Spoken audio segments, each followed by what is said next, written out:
Хайырлы ирте, елнең төп телеканалында Татарстан яңалыклары, студияда Чулпан Әмири, безнең бүгенге чыгарылышты. Туган тел фестивале Казандагы Баласити халыкара күптелле мәктәбендә татар теле укытучылары һәм тәрбиячеләре өчен 4нче мәртәбә шундый исемдәге чара узды. Республикада беренчеләрдән булып язгы кыр эшләренә керешкән Зәй районы игенчеләре уҗымнарны һәм күп еллык үләннәрне тукландыру белән мәшгуль. Дуслар җыелган җирдә Әлмәттә Туфан Миңнуллин исемендәге премия лауреаты Рауль Сабырның юбилеен өр-яңа премьера белән билгеләп үттеләр.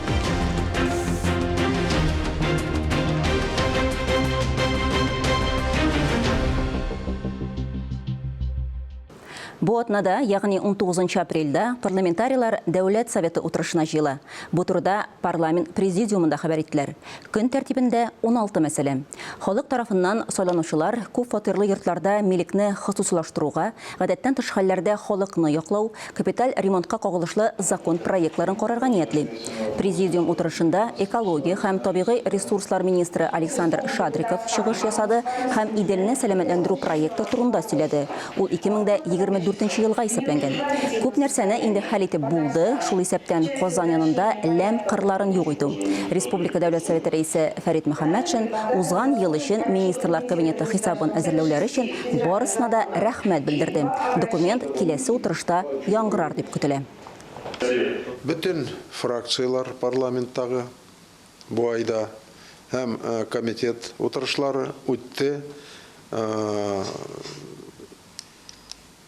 Отчет дип әйтим, информация дип әйтим, кабинет министрының, безнең хөкүмәтебезнең таналды, ниндидер сораулар тудырды, ниндидер шатлык хәбәрләр алдык, бергәләп күмәк, кулга кул биреп эшләсәк, алда тора торган бурычларны да шушлай ук моторын әйттереп үтәрбез дигән ният белән эшләнә. Казанда санитар чистарту буенча 2 айлык кысаларында 20 апрельдә гомум шәһәр өмәсе уза. Төп игътибарны өмәдә сулыкларның яр буе зоналарына һәм урман территорияларына бирергә ниятлиләр. Теләгән һәркем өмәгә кушыла һәм ишек алдын яки башка участокны тәртипкә китерү өчен үз төркемен оештырала. Бүгенгә һәр районда участоклар билгеләнгән, анда сәнәгать предприятиеләре, район хакимиятләре, сәламәтлек саклау һәм мәгариф учрежденияләре хезмәткәрләре, укучылар һәм халык ярдәмендә территорияларны санитар чистарту эшләре башкарылачак. Локомотив пляжы, Тынычлык торак массивындагы Каенлык, Эрмитаж бакчасы, Горки паркындагы урман әнә шундыйлардан. Республикада язгы кыр эшләренә керештеләр. Бүгенге көндә район аграрийлары кырларга чыгып, уҗымнарны һәм күп еллык үләннәрне минераль ашламалар белән тукландыралар, тырмалый башладылар. Әйтик, Зәй районы язгы кыр эшләрен беренчеләрдән булып башлаган иде. Бүгенге көндә көзге культураларны тукландыру бара. Теманы Зәйдәге хәбәрчебез Әдилә Борханова дәвам итә. Зәй шикәре агрофирмасы кырларында барыс агрегаты кар астыннан чыккан көзге будайга ашлама сибә. Җилдә җитез техника артыннан күз ярмый. Механизатор Илдар Ганиев барыста 2нче сезонын эшли. Тиз арада техниканы да үзләштергән, хезмәтендә яратып башкара. Ашлама кертәбез витамин, ягнигә, һәҗмәләргә, нигә, өлтенага. Зәй агрофирмасы кырларында да эш толы куәттә бара. 2 туман агрегаты ашлама сибүгә чыккан. 215 гектарлы көзге будай басу аммиак селитрасы белән тукландырыла. Агрофирмада барлыгы 5499 гектарда көзге будай чәчелгән. Моңа кадәр 1091 гектар мәйданда люцерна ашлаганнар. Көзге культураларның яхшы кышлауына агрономнар үзләре дә сөенә. Көзге будай басуында эшлибез. Бу басу 215 гектар. Хәзер монда 2 туман агрегаты аммиачный селитр белән подкормка эшлиләр. Гектарына 1 центнер исәбеннән. Будайлар бөтенесе яхшы, көздән күчәне үтеп калдылар. Бик яхшы состояниедә барысы дагы. Район буенча барлыгы 17455 гектарда уҗым культураларын ашларга кирәк булачак. Бу атнада 3 агрофирмада көзге культураларны тукландыруга кереште. Агрегатлар исә өлгергән басуларга күчә барачак. Адилә Борханова, Александр Тимофеев, Максим Майоров, Татарстан яңалыклары, Зәй районы. Буа районында милли көрәш буенча зур турнир узды. Аны республиканың сәламәтлек саклау министры якташлары Марат Садыйков истәлегенә багышладылар. Марат Садыков туган районы өчен күп нәрсәләр эшләде. Башкалар өчен үрнәк булды. Марат Садыков истәлегенә оештырылган беренче турнирны ачуда аның эшен дәвам итүче гамәлдәге сәламәтлек саклау министры Марсель Миңнуллин, төзелеш, архитектура һәм торак коммуналь хуҗалык министры Марат Айзатуллин, бу аякташлыгы президенты Ирек Закиров катнаштылар. Алар барысы да Марат Садыковның халыкны сәламәтләндерүдәге хезмәте турында сөйләделәр. Истәлекләр белән мәрхүмнең балалары да бүлеште. Мой отец очень любил такие мероприятия посещать лично. Он всегда был за спорт, за здоровый образ жизни, был прекрасным человеком, очень добрым, отзывчивым. Келәмдә ярышларда балалардан тыш Ульяновск өлкәсе, Чувашстан һәм Татарстанның башка районнары көрәшчеләре чыкты. Абсолют батыр булып, Иске Тинчәле авылы егете 6 тапкыр районның баш батыры булган Марат Миначев калды. Ул әлеге бәйгегә махсус кайткан. Хәзер инде торам Нижекамск шәһәрендә. Анда эшлим, анда шөгыльләнәм. Баш батырга төп приз суыткычны Яшел Үзәндәге Сирго исемендәге завод генераль директоры Радик Хәсәнов тапшырды. Бу районы башлыгы Ранис Камердинов әлеге бәйгенең балалар өчен нинди әһәмияткә булуы турында билгеләп узды. А для молодежи это уроки. Яшьләр өчен бу горурлык һәм патриотлык хисләре тәрбияли. Алга таба да чараларны тиешле рухта үткәрергә исәплибез. Марат Садыков исемендәге турнир дәвамлы булачак. Рөстәм Әхмәдуллин, Илнур Кадыров, Татарстан яңалыклары. Шушы көннәрдә башкалабыз Казанда Бала Сити халыкара күп телле мәктәбендә татар теле укытучылары һәм тәрбиячеләр өчен туган тел фестивале узды. Татар телендә укытуның сыйфатын үстерү максатыннан 4нче мәртәбә оештырылган чара быел да республиканың төрле районнарыннан мөгаллимнәрне җыйды. Фестиваль республика рәисе каршындагы татар телен һәм Татарстанда яшәүче халыклар вәкилләренең туган телләрен саклау, үстерү мәсьәләләре комиссиясе ярдәме белән оештырыла. Татарча мультфильмнар, милли уенчыклар, татар телендәге ясалма фәһем. Биредә һәр мөгаллимнең уникаль белем бирү методикасын күрергә мөмкин. Марат Әхмәтов тәрбиячеләргә һәм татар теле укытучыларына зур өметләр баглый. Алар татар телен, милләтен саклап калуга иң зур өлеш кертүчеләр ди. Үзләре шундый татар җанлар, яңалык эзләп йөри торган, тәҗрибә эзләп йөрүче шундый безнең укытучы тәрбиячеләребез бар икән, димәк безнең телебезнең киләчәге бар дигән шуңа күрә мин үземне биредә бер матур, бер милли могҗизага эләккән кебек шундый халәттә тоям һәм бик сөенәм. 140 укытучы һәм тәрбияче, 16 остахана проектларның иң нәре генә сайлап алынып күрсәтелә һәм һәр идеяны хәзер үк дәресләрдә кулланып була. Укытучы, авыл укытучысымы, шәһәр укытучысымы. Безнең максатыбыз татар теле дәресләрен балалар, замана балалары өчен заманча кызыклы иттереп оештыру. Һәм бүгенге замана балалар татар теле дәресләренә яратып, шатланып, чабып барсыннар иде. Һәм менә шушы татар телен өйрәтү, татар телен үстерү мөхитен дөрес иттереп, кызыклы иттереп, эчтәлекле иттереп оештыру өчен әлбәттә һәрбер укытучыга яңа идеялар кирәк. Һәм менә шушы идеялар белән бүлешү нәкъ менә шушы туган тел фестивалендә алып барыла. Мондый фестивальләр бигрәк тә кирәк. Аның шушы нәкъ менә Бала Сити мәктәбендә үткәрүе аеруча кыйммәткә ия дип уйлыйм. Республикабыз балалар бакчаларында 201 меңнән артык бала тәрбияләнә. Нәкъ менә бакча яшендәге баланы татар телендә сөйләшергә өйрәтү мөһим. Сез алтын балык тотсаң, нәрсә теләр идегез? Алтын балык тотсам, менә бөтен татар балалары татарча өйрәнсен дип әйтер идем. Татар телен үстергән өчен зур рәхмәт, Марат Готович. Бала Ситига килеп үземнең уңышымны, үземнең алымымны күрсәтү хыялның берсе иде. Балаларны татар теленә өйрәтү бик кыен һәм шул сәбәпле без балачак ТВ проектын булдырдык. Һәм инде бала микрофон тотып, камера каршында үзен чын журналистик дип тояр өчен татар телен өйрәнә башлый рәхәтләнеп. Һәм инде менә без елдан артык шушы проектны җитәклибез. Фестивальдә татар җанлы яшьләрнең үз эшләре белән янып йөрүе күренеп тора. Менә мәсәлән, Галәскәр Камал театры алдында Шүрәле композициясе бар әйме. Һәм аны бөтенсе белми, ул композиция нәрсәгә багышланган, нидән гыйбарәт, нәрсәдән нәкъ менә шулай эшләгәннәр аны.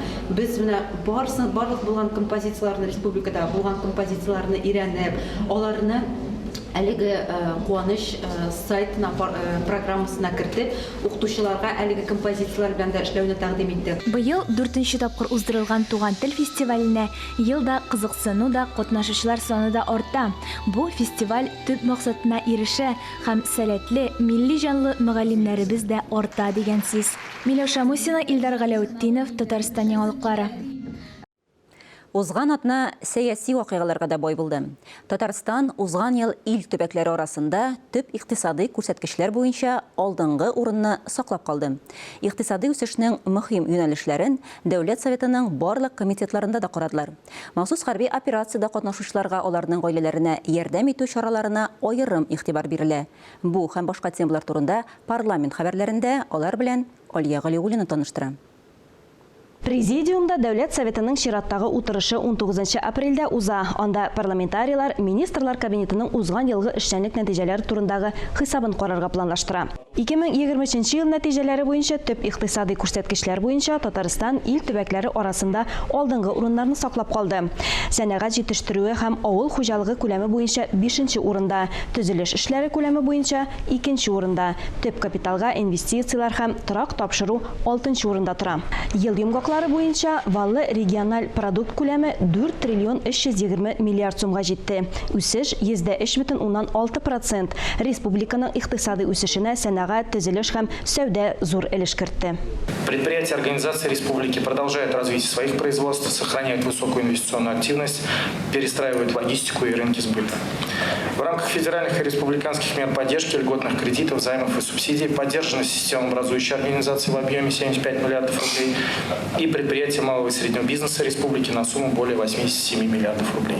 Депутатлар хөкүмәт вәкилләренә үз юнәлешләре буенча сораулар бирә. Алар сәнәгать паркларын, эчке туризмны үстерүгә, Пушкин картасын файдалануга, Бөек Ватан сугышы ветераннарына ярдәм итүгә, ел нәтиҗәләренә һәм традицияларга кагыла. Особое внимание уделялось работа по поддержке участников специальной военной операции и их семей.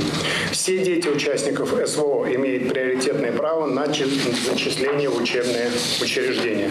Хөкүмәт хисабы проекты турында җентекләп, салымнар һәм финанс комитетында да фикер алыштылар. Экология, табигатьтән файдалану, агросәнәгать һәм азык-төлек сәясәте комитетында комитет башлыгы Азат Хамаев ассызыклаганча, авыл хуҗалыгы икътисады төп тармакларның берсенә әверелә, азык-төлек иминлеге илнең суверенитетының нигезе булып тора. Икътисади үсешнең төп юнәлешләрен барлык комитетларда да карадылар. Икътисад министрының беренче урынбасары Олег Пелевин дәүләт башлыгы башлап җибәргән яңа милли проектлар темасына кагылды. Президентом было отмечено 5 основных планируемых к реализации в 25-30-х годах национальных проектов. Семья, продолжительная активная жизнь, молодежь России, кадры и экономика данных. Мероприятия, планируемые к реализации в рамках новых национальных проектов, частично были реализованы в действующих 19-24 годах национальных проектах, таких как демография, здравоохранение, образование, цифровая экономика. Благодаря их реализации достигнуты определенные социально-экономические эффекты и результаты, поэтому принято решение расширить меры поддержки, укрупнить задачи за счет дополнительных мероприятий. Узган атнаның парламент хәбәрләре турында кыскача шулар иде. Киң җәмәгатьчелеккә таныш булган драматург, журналист Рауль Сабыр быел 50 яшьлек юбилейын билгеләп үтә. Шул уңайдан Әлмәт татар драма театрында аның әсәре буенча куелган Фәхрине үтереп ташладылар киноспектакле премьерасы булып узды. Әлмәттән безнең махсус репортаж.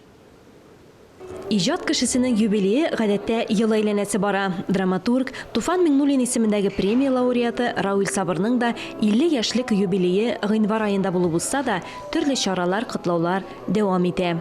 Бу юлысы Әлмәт театры сәхнәсендә. Аны зурлап, шулай ук аның әсәре буенча куелган премьераны карарга иҗатташ дуслары, остазлары, коллегалары җыелган иде. Инде савырсыз кеше шушы исемне алсам, савырра булмау икән дөньяда. Һәм шуннан да исем җисемгә тәэсир итә икән. Ул шуннан роман язды. Драматургиядә уңышларга иреште. Туфан Миңнуллин исемендәге премия алды. Мин аңа бүген алып килдем Татарстан Язучылар берлегенең медален. Әдәбиятта казанышлар өчен.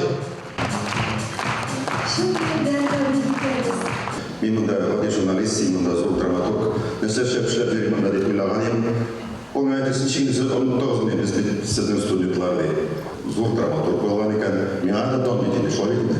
Димәк, мин дә шәһәрдә укыган драматург мәңгілік белән сөйләшә һәм ул тормышның киләчәген безгә күрсәтә.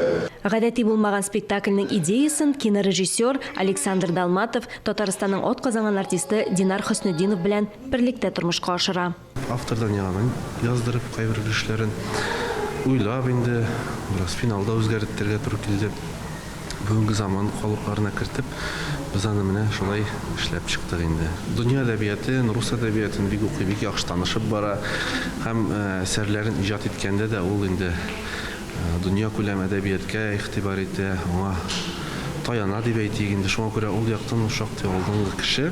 Автор әле язып кына калмаска тиеш. Автор ул әсәрен әле тәкъдим итә белергә тиеш. Менә Раул Сабыр ул яктан миңа калса бүгенге язучыларга үрнәк була ала. Киноспектакль дөньяда инде моннан 100 еллар элек тә куелган, ләкин татар театрында бу беренче тапкыр. Язучы үз сүзләрен әсәрләрендә әйтә ул ди Раул Сабыр.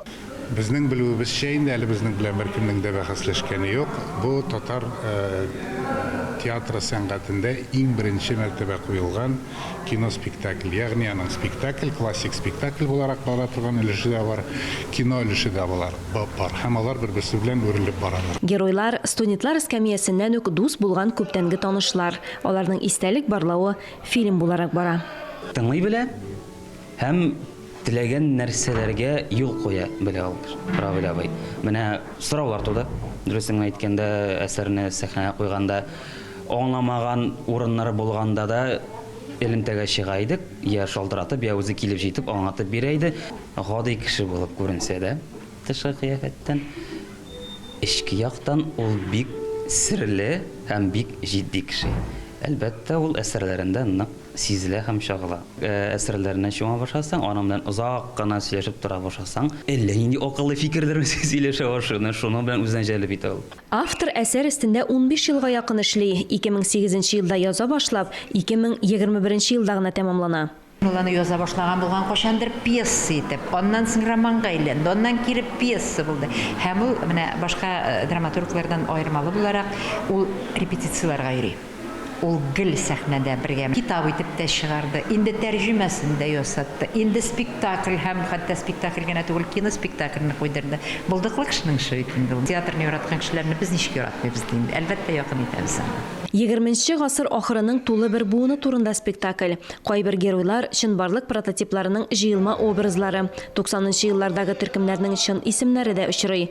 Раул Сабыр язып кына калмыйча, әсәрләрен халыкка таныта белүче язучыларның берсе дә. Әсәр спектакль буларак куелуы автор өчен икеләтә сөенечле. Алия Галиуллина, Ленар Хабибуллин, Татарстан яңалыклары, Әлмәт. Рәшид Вахапов исемендәге Халыкара татар җыры фестивале быел үзенең 20 еллык юбилеен билгеләп үтә. Шул уңайдан күптән түгел Түбән Новгородта зур бәйрәм концерты узды. Чарада татар эстраданың күренекле җырчылары, фестивальдә танылган лауреатлар, шулай ук узган елгы яшь башкаручылар конкурсында җиңүчеләр катнашты. Фондның 20 еллык эшчәнлеге тарихында Вахапов фестиваль концерты белән Россиянең 49 төбәгендә, 13 чит илдә һәм 11 тапкыр Мәскәүдә чыгыш ясаган. Быел Габдулла Тукай исемендәге Татарстан Республикасы дәүләт бүләгенә 10 кандидат теркәлгән.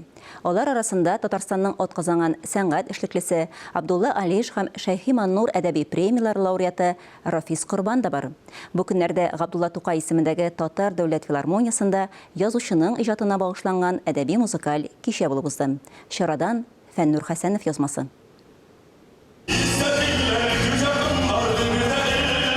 Кичә композитор Илгиз Закировның Рафис Корбан шигыренә язылган «Бетмибез» җыры белән башланып китте. Рафис Корбан балалар өчен эреле-ваклы 30лап китап чыгара. Аның китапларын нәни укучылар яратып кабул итте. Шагыйрь өлкәннәр өчен дә шигырьләр, җыр текстлары иҗат итеп, соңгы елларда бу юнәлештә дә матур үрләр яулады. Искен борылыш ясап, проза әсәрләре яза башлый. Халкыбызның күренекле шәхесләре хакында тарихи әсәрләр, романнар язуга күчә. Әсәрләр китап укучылар һәм каләмдәшләре тарафыннан зур кызыксыну белән кабул ителде. Берничә телдә бастырылды. Аның 4 китабы ул безнең милләт тарихы һәм бу китаплардан безнең иң көчле милли чырлар ачыла, шәхесләр аркылы тарихи романнарны укучыга бүләк итеп, бу шәхесләрнең биографияларын бүгенге көндә яңадан танытып, аларны шәхес буларак иҗатларын ачып һәм кеше буларак таныштыра. Апрель айы Тукай айы, туган тел айы.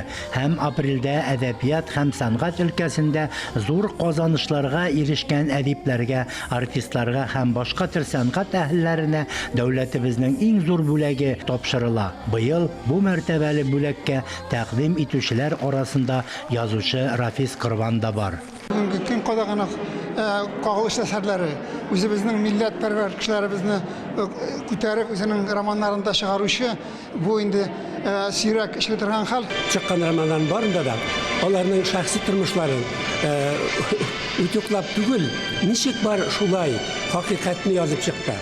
Рафис Корбан, Корбанов Рафис Харис улы, Татарстанның Дөбьяз бүгенге Биектау районы Кеше Битаман авылында туган. Татарстан радиосында музыкаль, балалар өчен һәм әдәби тапшырулар редакциясендә эшли.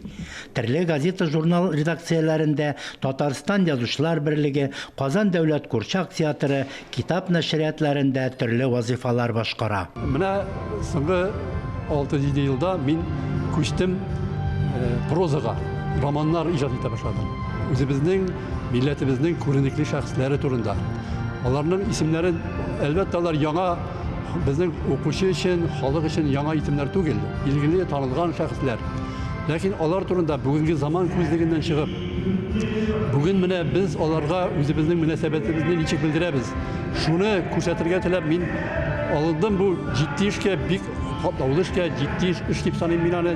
Çünkü onlar turunda indi көп eserler yazılgan, halka məğlum. Lakin yana roman, yana eser yazılga tutulmasın iken indi nindidir yana sözde eğitilirge tiyir. Габдулла Тукай исемендәге Татарстан дәүләт премиясына кандидат язучы Рафис Корбанга иҗади уңышлар телик. Фәннур Хәсәнов, Александр Ишоткин, Татарстан яңалыклары. Хөрмәтле телевизор караучылар, берничә минуттан соң эфирны хәерле көн Татарстан тапшыруы дәвам итә. Хәерле көн, Эльза. Бүгенге программада ниләр көтелә? Чулпан, хәерле көн, исәнмесез. Бүген тапшыруыбыз кысаларында өйгә илтүче юл проектының чираттагы чыгарылышы чыга. Ул үз уларыннан тыш балалар йортыннан тагын 2 кыз алып үстергән Тукай районы Сәмәкәй авылында яшәүче Әлфирә белән Раиф Исхаковларның бәхет сирен ачыклауга багышлана. Инде берничә минуттан хәерле көн Татарстан тапшыруын карарга онытмагыз. Хөрмәтле телевизор караучылар, бүгенге яңалыклар чыгарылышы тәмам. Игътибарыгыз өчен рәхмәт. Өйгә илтүче юл тапшыруының бүгенгесе Тукай районының Сәмәкәй авылында яшәүче Исхаковлар гаиләсенә багышлана. 16 апрель сишәмбе Татарстан телевидениесендә.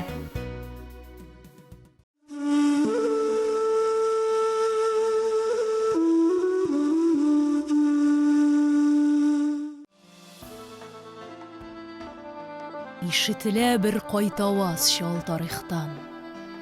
Көл өстендә гүлләр булып ул калыккан, кыя ташның күкрәгендә чәчәк аткан, безнең ил бу, безнең җир бу, безнең ватан. Ирекле җил кочагында акбүз атлар кылган җырын тыңлый-тыңлый дала чапкан. Идел суның ярларында җәйрәп яткан, безнең ил бу, безнең җир бу, безнең ватан. Кулларына кылыч түгел, икмәк тоткан, татулыкның сире белән йөз таныткан, сәйлән булып сибелгәннәр сагынып кайткан, безнең ил бу, безнең җир бу, безнең ватан.